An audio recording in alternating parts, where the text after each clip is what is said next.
Welcome to Nerds at Church, a podcast about nerdery and the Bible. I'm Pastor Kay, and I use pronouns like she and her.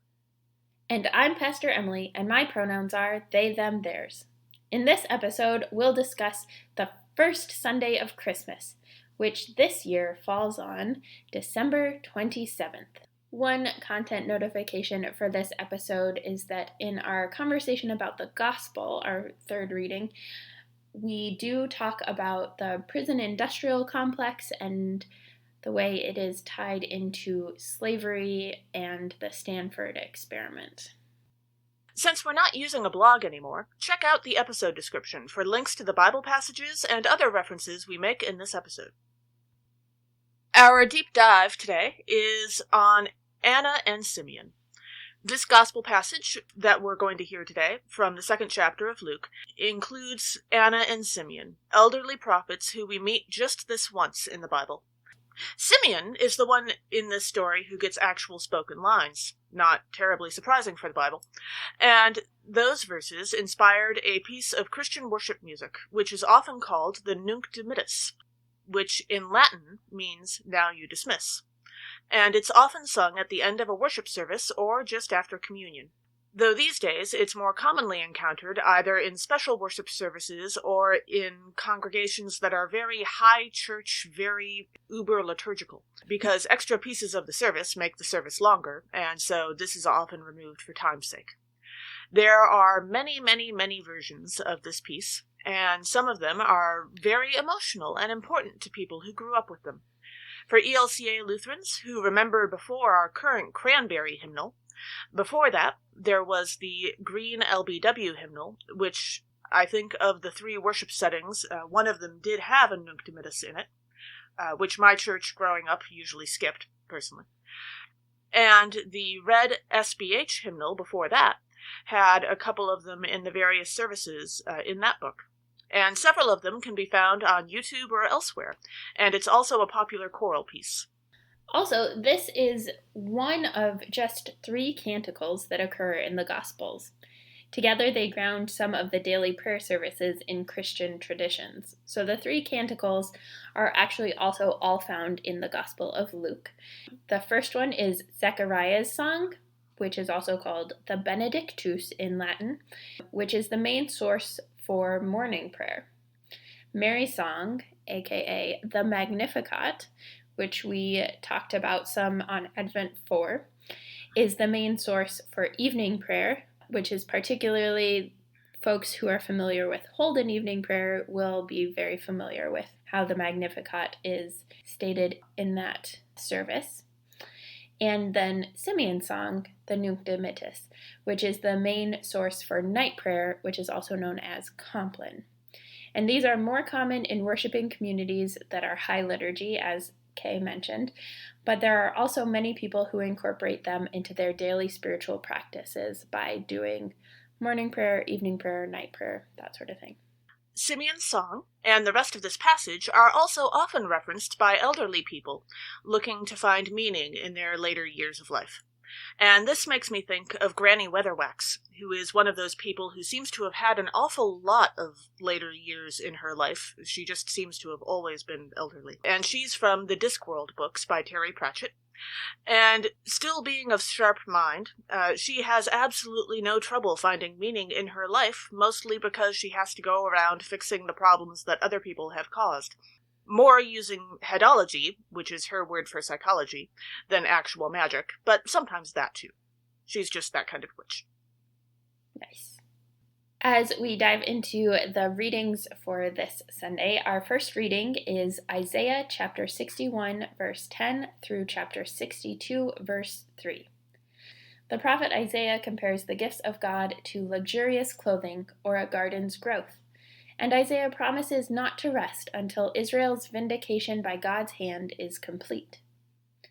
So one of the themes that came up for me in this passage was the theme of clothing. The whole first part of Isaiah 61 talks about the gifts of God as luxurious clothing, breastplates, and those sorts of things. And the way I think about clothing is very different, particularly given that we're in a pandemic. I think about the ways that I like show up for worship, leadership, and the top half of my body is like wearing my clerical collar and the bottom half is in sweatpants. Except for yesterday when we recorded a bunch of pieces for our Christmas Eve service, which, I don't know, if you are part of a congregation that pre-records worship, God bless you, because that takes so much more work than just showing up for Zoom worship. Yeah, I have I'm to glad say that I we will don't not do miss that. the pandemic, but I am definitely going to miss the worshiping in yoga pants part. Yeah, Ruth. But also in Divergent, for example, the different factions each are associated with different colors of clothing. And so gray is for abnegation and blue is for candor, and so each of the different factions have like black or black and white or yellowish and warm colors and stuff to indicate who they are. And then the factionless group has like just a mishmash of all of the different clothing.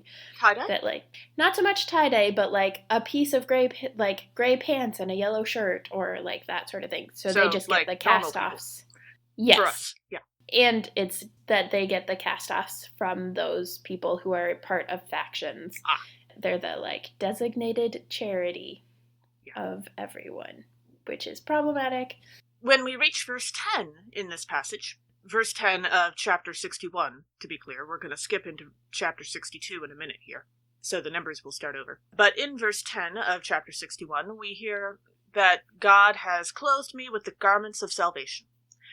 And let's remember that in the Bible, there was no such thing as fast fashion. You could not go to the local H&M and pick up 14 different tops for $12.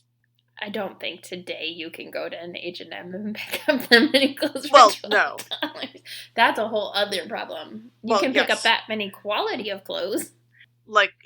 If you could pick up that many pieces of clothes, it's not like anyone who made any of them would be being paid a living wage. So, there's layers and layers and layers of issues with the garment industry. But in biblical times, all clothes were handmade, and the fabric was all hand-woven. Did you know that antique fabric was often actually much higher quality than what we can find made today? Perhaps that seems obvious, or perhaps that's a surprise. For example, modern linen is generally not great quality. It tends to be scratchy and very wrinkly compared to what antique linen would have been like, because it's not cost-effective for modern corporations to weave linen the way that linen is supposed to be woven. Wool and cotton can both be woven the same way, because the fibers that a person uses to weave wool or cotton are all very short. But linen fibers are naturally much longer, and so they require a different kind of loom, especially when you're talking about mass-producing stuff, than wool or cotton would use. But having an extra loom around for just one kind of cloth isn't really cost-effective, so linen has generally, for the last couple of decades, been chopped up into smaller fibers and then woven on the same types of looms as wool and cotton are. And because of that, the linen that we can buy now is pretty poor quality on the whole. But if you find a piece of antique linen from 100 years ago, it will look and feel entirely different than the linen that you can buy today. Very rich feeling and luxurious. And it looks extraordinary. Interesting. I did not know that, but I have a friend who does a lot of stuff with fabric, and so now I'm intrigued. Yes, I've been learning more about the history of fabric and textiles recently, and I will put a link in our episode description to the YouTube video that talks all about this from an actual fashion historian. Nice. I was drawn in by verse 1, chapter 63, where we hear, "For Zion's sake I will not keep silent, and for Jerusalem's sake I will not rest until her vindication shines out like the dawn and her salvation like a burning torch." And it got me thinking of Pandora's Box, actually, and particularly the episode of Doctor Who that deals with that, where the doctor gets locked inside and there's a whole outbreaking of chaos and all sorts of things. And it's the first time actually that Amy Pond as a child is that's how Amy Pond is introduced into the series as a child. And there's a whole outbreaking of chaos and stuff. And so maybe the vindication is not quite so chaotic, but there is this, like, all of a sudden it breaks open and who knows what's going to come out kind of thing.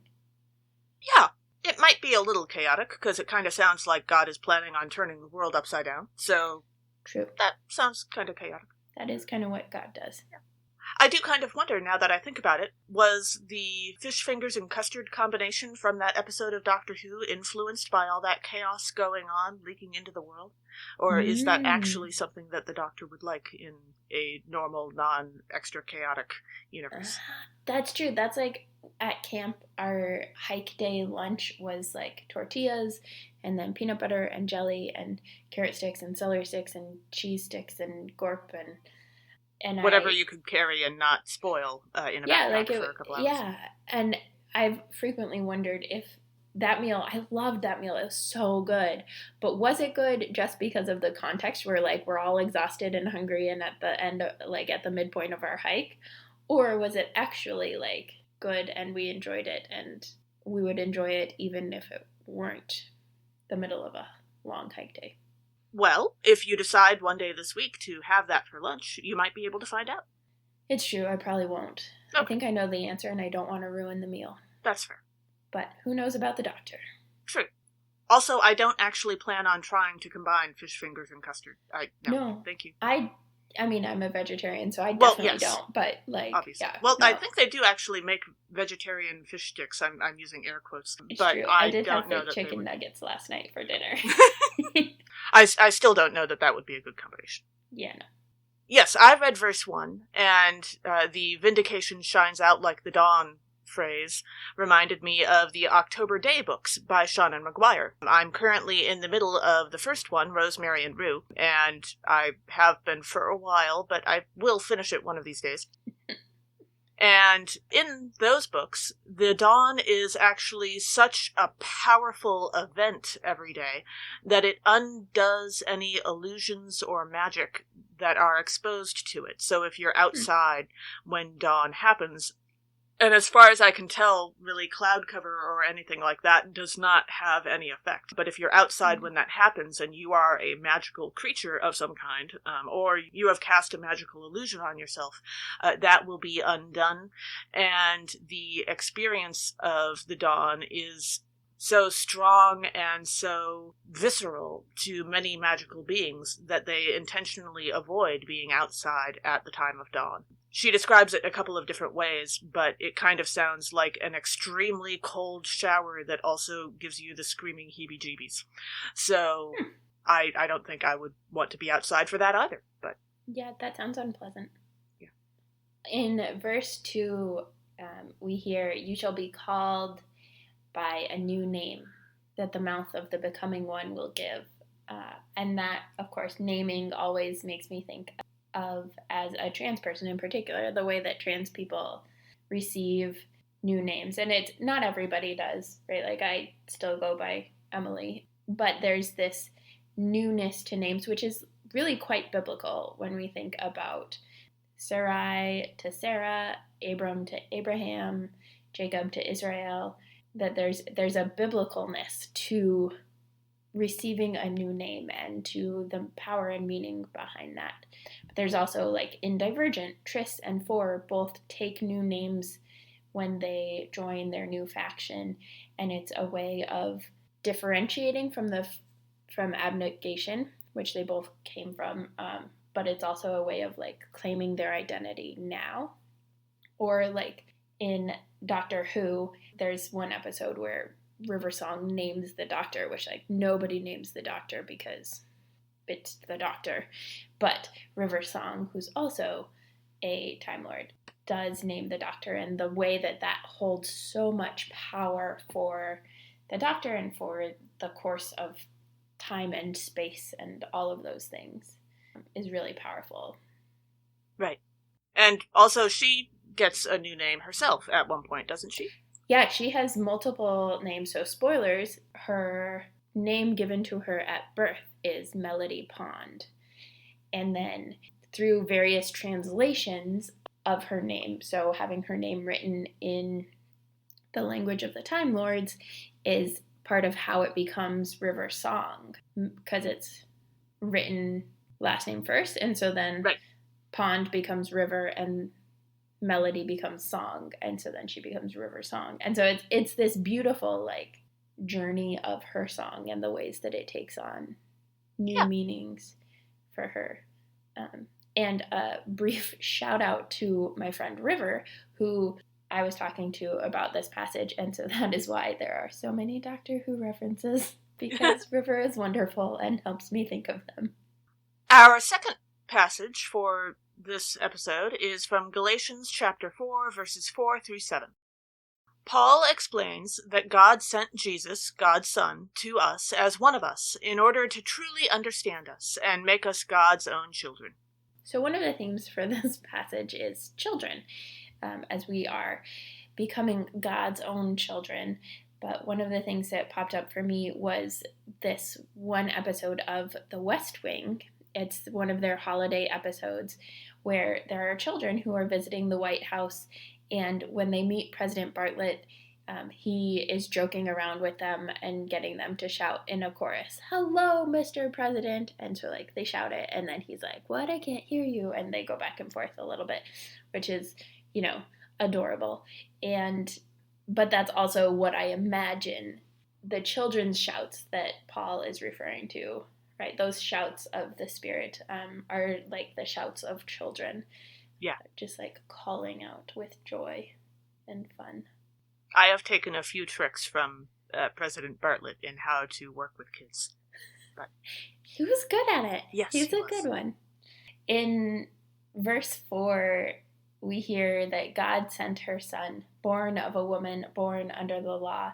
And I was thinking about in the many, many young adult dystopias that I love, that the plebeians are always born under the law. But those in charge, like President Snow or Thomas in the Legend series by Marie Lu, or so many others, are above the law, right? And so the ways that to be born under the law designates you as one that's lower when we think about the hierarchy, where Katniss is born under the law in many ways. In some ways, she works her way around the law. She still has to deal with it.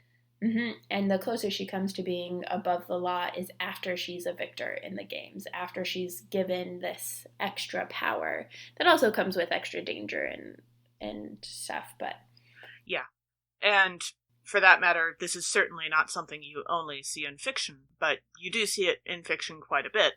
Mm-hmm. Because when I read this verse, I had a Emily young adult dystopia in Advent moment, and I immediately thought of an older, or perhaps just earlier young adult dystopia, The Giver by Lois Lowry, in which first Rosemary and then Jonas find the knowledge that they have too much to continue living under the law of their community, and need to escape, and they do so in very different ways. Yeah, I was thinking about The Giver for something else, I think, at one point and didn't mention it, but yeah, it is a good one. Mm-hmm. And then in verse 6, we hear, "And because you are children, God has sent the Spirit of His Son into our hearts, crying, Abba, Father." There are so many stories that are written for children that either feature orphans or just quietly get the parents out of the way early on in the storytelling in other ways, in order to allow the child to take center stage. This can range from, say, the boxcar children who are abandoned orphans who go live in a boxcar in the woods in order to let them take the center part of the story, to, say, the star of the comic strip Calvin and Hobbes, Calvin, who has many adventures in the fields and woods near his house, or just inside his own head, where he is unbothered by grown-ups, at least for as long as he can manage. Yeah, I think it is interesting to look at different stories written for children where, especially when they're books or longer series. Yes. The ways that, as an adult looking at it, I'm like, what is going on? How are the adults in this story so irresponsible or whatever? But it is part of, what needs to happen in order for the stories to be as good as they are. That's one of the reasons why so many of those stories take place at boarding school, because there are adults at boarding school, but it's easier to imagine children circumventing those adults when they are in a large group of other kids, and those adults aren't their parents and don't really know them that well yet. So yeah, there are all kinds of different ways to get the grown-ups out of the way. Yeah, and I think about that for, like, part of what I appreciate about young adult dystopias is that frequently it's a similar thing where the adults have to get out of the way. But at least when they're teenagers, you can imagine them being capable of caring for themselves and making sure that their needs are met. Yeah, the 12-year-olds and such are a little harder to, Yeah. And then in verse 7, we hear about us being made children of God, and if a child, then also an heir through God. I have been watching a lot of holiday movies, especially Christmas movies lately, and so many of them right now are all about princes and princesses and inheritance-y things. It's ridiculous. Like, even the holiday calendar is an inheritance thing because she is given the calendar itself by her grandfather, whose wife, her grandmother, wanted to give it to her before she died. And so it's just this, like, yeah, the number of inheritance things is, I don't know what it is. Like, who inherits things these days? Like, you gotta have money and stuff to inherit things. Or, grandparents with a basement and an attic. That's right. Well, and there is, like, the difference between inheriting, like, things and inheriting, like, wealth. I have already inherited one set of silver, and I am definitely on the hook for eventually inheriting, I think, 3 different sets of china, because I'm the only grandchild on one side and the younger on the other. So I have no idea what I'm going to do with all of those. But that is a lot. I have inherited miniature carousel horses that my grandfather carved. They're like half-size carousel horses. I like that. I only inherited one. My brother inherited one. My mom has one. My aunt has, like, all of the kids / grandkids have one, I think. But those are, like, made by my grandfather and some of his miniature mansion dolls. Yeah, so far I've inherited a couple of pieces of furniture my great-grandfather made, but that's about it. But I'm sure there is much that is still on its way to me. I guess there is something to this inheritance thing after all. And it does seem like the holidays are when we discuss those things anyway. Because that's when we're getting together with family. Yeah, well, not this year. Well, usually, yes. But, well, and that's the other piece of those Christmas movies. That's the piece that I really get annoyed with the Christmas movies, is they're all, like, the meaning of Christmas is family. And let's be clear, that is not, in fact, the meaning of Christmas. At all. At all. It's in fact, you could call that idolatry. Yeah. But that's, like, what Christmas is about. But I do think that culturally, this time of year, there is so much that is built up around, like, traditions and remembering. And, like, I know my grandfather's birthday is the 21st of December, and so I always am particular about remembering him in this time. And my grandmother, on my dad's side, died on Christmas. And so, like, there are things for, like, remembering people that maybe that's part of the thinking about inheritance, that we're thinking about, like, the people that matter and the things that represent them. Yeah. Our gospel reading for today is Luke chapter 2, verses 22 through 40. When Mary and Joseph bring baby Jesus to the temple for his Jewish purification ceremony, they are met by Simeon and Anna, prophets of God, who greet Jesus with joy and tell everyone about what God has promised through Jesus. So, as we mentioned in our deep dive, one of the themes for this is the hymn of praise. So the different prayer services and prayer songs of Zechariah, Mary, and then Simeon, and the ways that people just kind of break into song in a canticle, but that there are hymns of praise in the Gospels, but also there are hymns of praise scattered throughout Scripture, which is kind of a beautiful random connection, like we talked about the other day for Advent 4, with, like, the TV shows where generally they're not musicals. There's just this random episode in every series where everything is a musical and everyone's bursting into song. Or, I suppose, you could think of Gulliver, which was a fairly short-lived TV show. It had a couple of seasons, but it was actually a musical. There was at least one and usually a couple of songs in every episode. It was pretty fabulous. I really enjoyed the first season. Nice. Glee also would be yes, one of those things, because, show choir.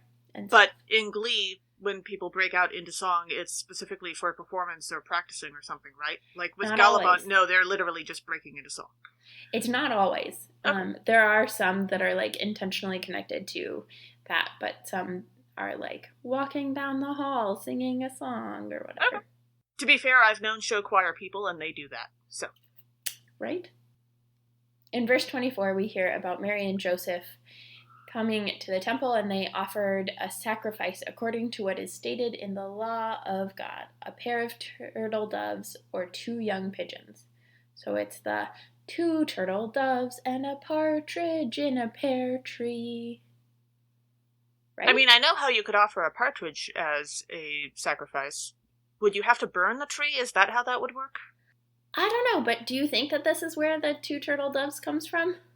Possibly. There are weirder things. Right? 2 turtle doves sounds a lot better than 2 young pigeons. It doesn't quite have the same syllable. Now I'm wondering where the 3 French hens come from. And, why are they French? I don't know. Right? I don't know. Is that, a type of hen? I know that there are Rhode Island Reds and things, and so... Oh, I bet it is, a type of... I bet it is. Just like a turtle dove is a type of French dove. accents. Oh my gosh. Can you imagine them, with a little scarf and a beret? And, hanging out with Pepe Le Pew?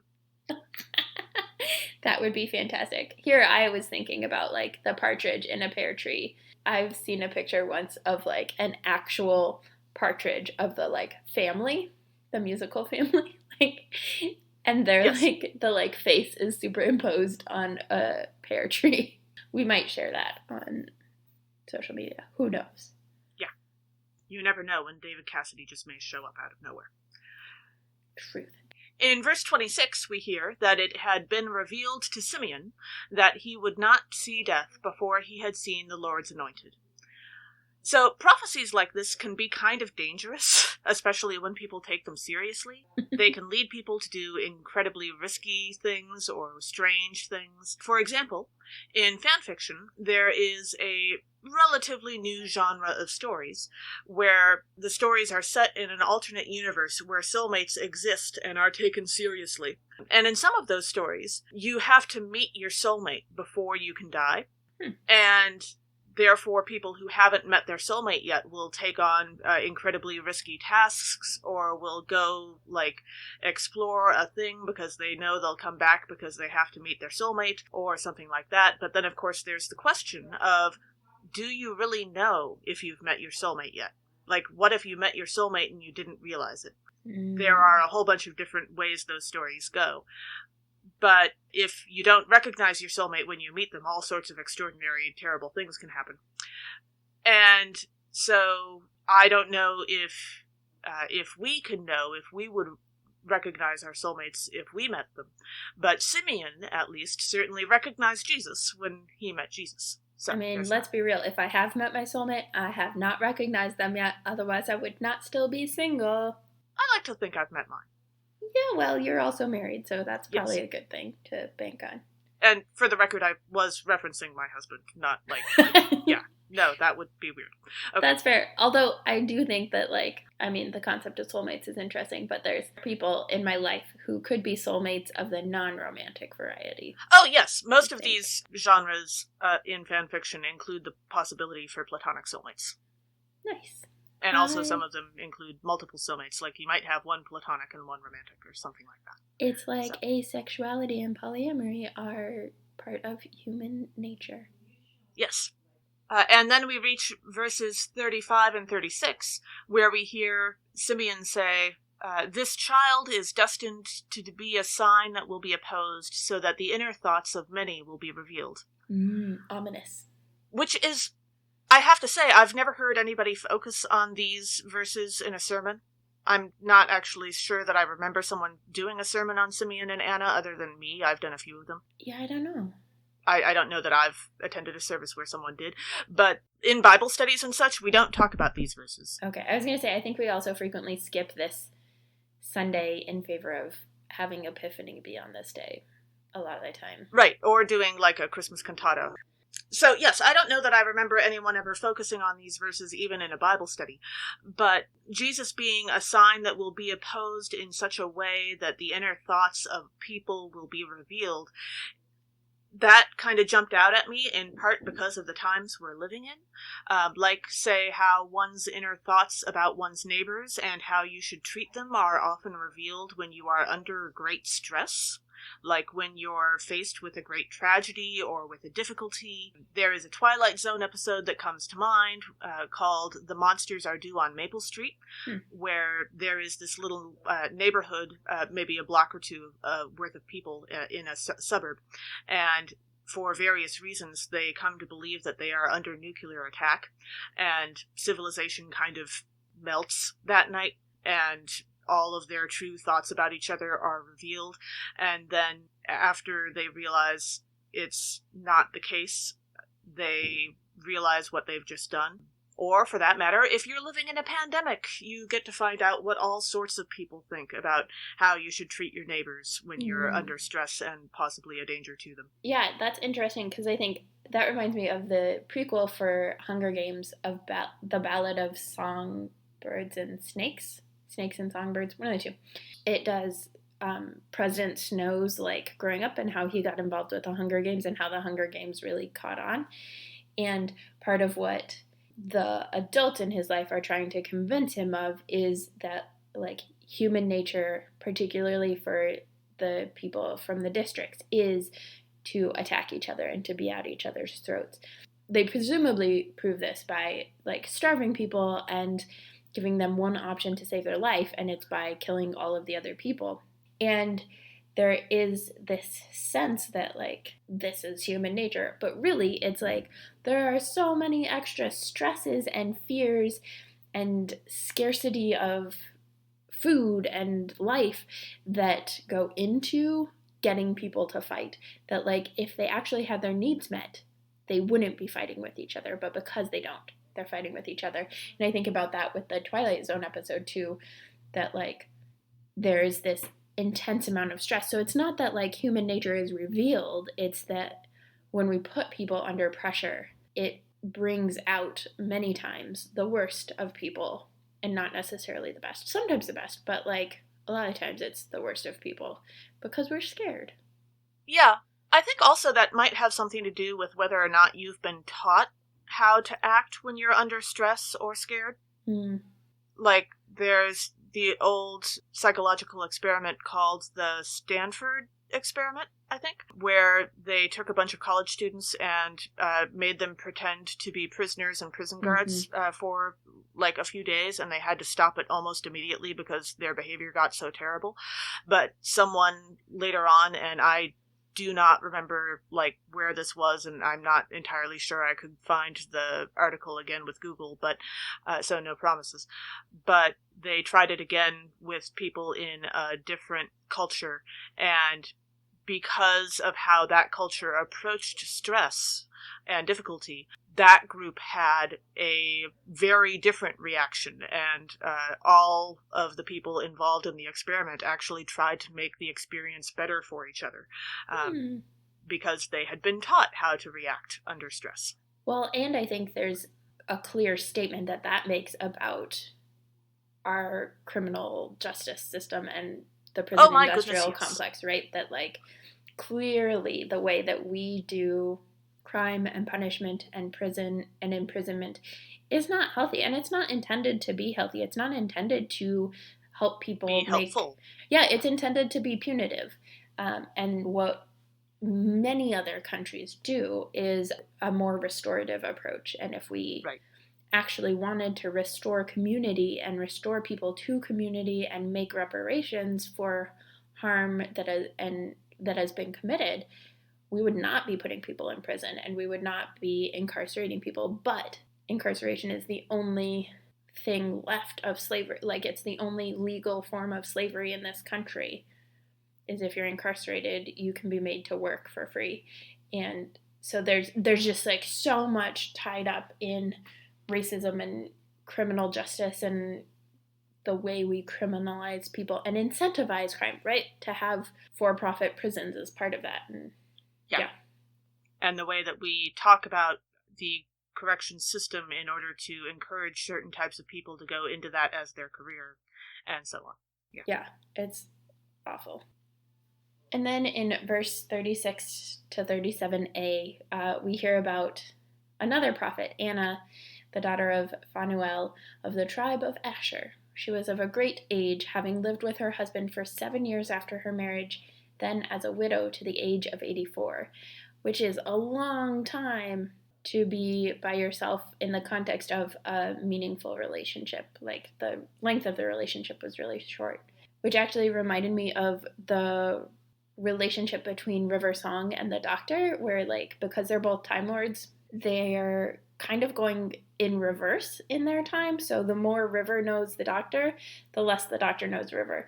And the more the Doctor knows River, the less River knows the Doctor. And so there's, like, different ways that they overlap and don't overlap. But it's spread instead of, like, Anna, who had all 7 years at the beginning. It's like over the course of 84 years, maybe they have 7 years spread throughout. And there's, like, a different way that those are meaningful and those relationships are meaningful to them, but they're also so complicated because they initially have to, like, check in and say, have we done this yet? Have we done this yet? And, like, figure out where they are. And River has, like, this beautiful notebook, and the Doctor can never read it because of spoilers, sweetie. I don't have her accent, so I can't really imitate her that well. No, that's okay. I was also thinking that it reminds me of the novel The Time Traveler's Wife. I haven't ever read that. I think I have that, but I haven't read it. It's pretty interesting. The fact that the female main character also is named my middle name, that makes me fond of it. But it is an interesting method of storytelling. But yeah, those short relationships that are so intense do show up very often, not only in fiction, but also in real life. Mm-hmm. Also, if you want another reference that is a little less classically geeky, but definitely still nerdery to some folks, there is also Anna of Frozen, who sadly only got to have a fairly short relationship with her parents in her life, and yet you can still see how that relationship impacted her later life in the movies. I thought you were going to talk about Hans, and I was going to be like, that was not love. No. Let's be clear. I do still love the Love is an Open Door song. And I try to imagine it with someone other than Hans, but still. I want to find somebody who finishes, with whom we finish each other's sandwiches. Sandwiches? I think that's actually a reference to a TV show, but it's not. Oh, really? Yeah. I saw that somewhere. It was apparently one of those things that they put in for the adults to make them smile when they have to watch kids' movies. So. I just like that movie. Yeah. Quite a bit. Thanks for joining us. Catch us next time when we'll discuss nerdery connections to the scripture readings for the second Sunday of Christmas, with our special guest, Dr. David Cordall. This podcast has been produced by us, Kay Rohloff and Emily Ewing. For more fun, check us out on Twitter and Facebook at NerdsAtChurch, or contact us at nerdsatchurch@gmail.com. Also, if you like what you've heard, rate us or leave us a review on Spotify, Facebook, or wherever you catch your podcasts. If you appreciate what we do or want to get actual transcripts of the podcast episodes, consider supporting us on Patreon at patreon.com/nerdsatchurch. We hope Patreon can help us get our episodes transcribed for those who need or prefer that. Though if you want to help us with transcripts, let us know via email or social media. As the ancient Christians said, Pax vobiscum.